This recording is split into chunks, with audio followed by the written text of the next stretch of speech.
पाकिस्तान ने भारत को the all out war की धमकी। अमेरिकी राष्ट्रपति से पाकिस्तान की मध्यस्थता की अपील। ख्वाजा आसिफ ने राष्ट्रपति ट्रंप से हस्तक्षेप की अपील की है।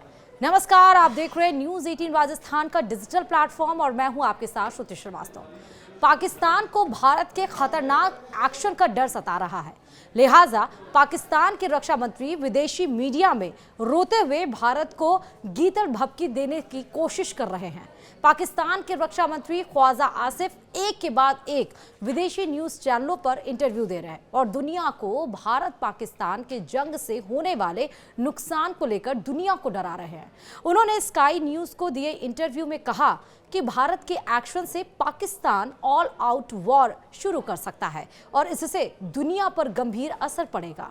इसके अलावा पाकिस्तान के रक्षा मंत्री ख्वाजा आसिफ ने कहा कि पाकिस्तान ने अमेरिका और ब्रिटेन जैसे देशों के लिए आतंकवाद का साथ दिया है।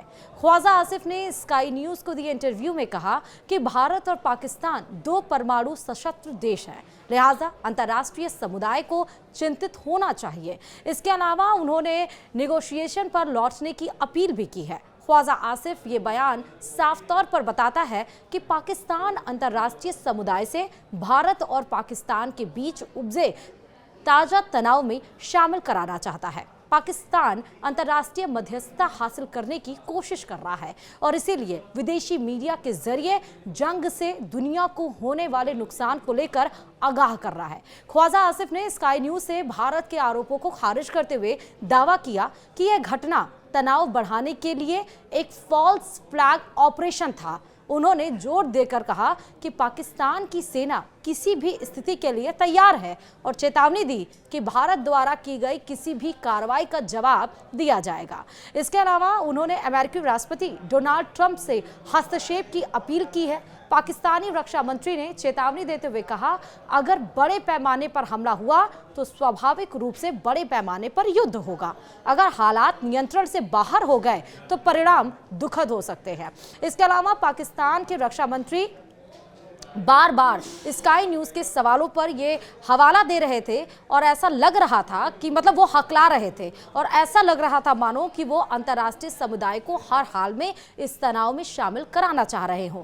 स्काई न्यूज के होस्ट ने जब उनसे पूछा कि पाकिस्तान पर दशकों से आतंकवाद के इल्जाम लगते रहे तो ख्वाजा आसिफ ने कहा, अमेरिका और ब्रिटेन के लिए पाकिस्तान ने आतंकवाद का समर्थन किया, उसे बढ़ाया और अमेरिका और ब्रिटेन ने उस आतंकवाद का इस्तेमाल अफगानिस्तान में किया।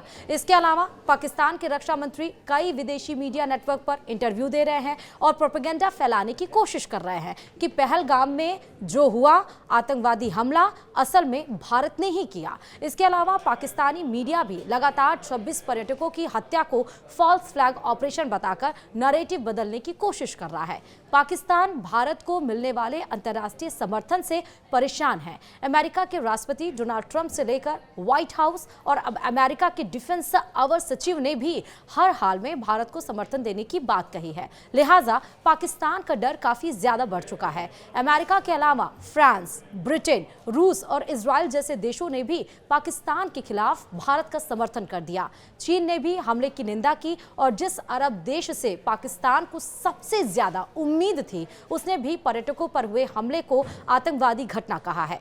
यह पाकिस्तान के लिए बहुत बड़ा झटका है। अंतर्राष्ट्रीय आलोचनाओं से पाकिस्तान घबरा रहा है और उसे डर है कि उसे फिर से FATA में ब्लैकलिस्ट किया जा सकता। वहीं पाकिस्तान को इस बात को लेकर भी डर है कि हमले की स्थिति में भी भारत के पास ही अंतर्राष्ट्रीय समर्थन रहेगा। ऐसे में उसके लिए स्थिति काफी मुश्किल हो सकती है। बताते चलें कि बीते मंगलवार यानी 22 अप्रैल को पहलगाम के बैसना घाटी में जहां कुछ आतंकवादी लोकल वर्दी की पुलिस में आते हैं, पर्यटकों के ऊपर उनका मजहब पूछकर उनके ऊपर ताबड़तोड़ गोलियां बरसाते हैं, जिसमें 27 लोगों की मृत्यु हो जाती है और 15 से ज्यादा लोग घायल होते हैं। इसको लेकर भारत सरकार एक्शन मोड में आता है। 3 दिवसीय दौरे को यूएई का रद्द करके प्रधानमंत्री नरेंद्र मोदी अपने स्वदेश वापस लौटते हैं और वो कहते हैं कि आतंकवादियों को बख्शा नहीं जाएगा। भारत इसका मुंहतोड़ जवाब देगा और ऐसा देगा जो एक वानगी के तौर पर पूरे विश्व में विख्यात रहेगा। इसके दौरान आपको ये भी बता दें कि गृह मंत्री अमित शाह खुद वो बैसरन घाटी जाते हैं जहां पर यह आतंकवादी हमला हुआ था,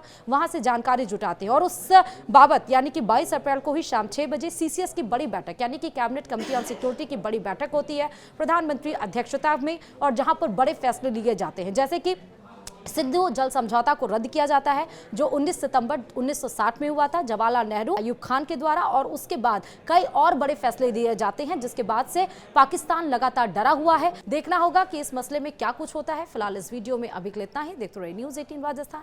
नमस्कार।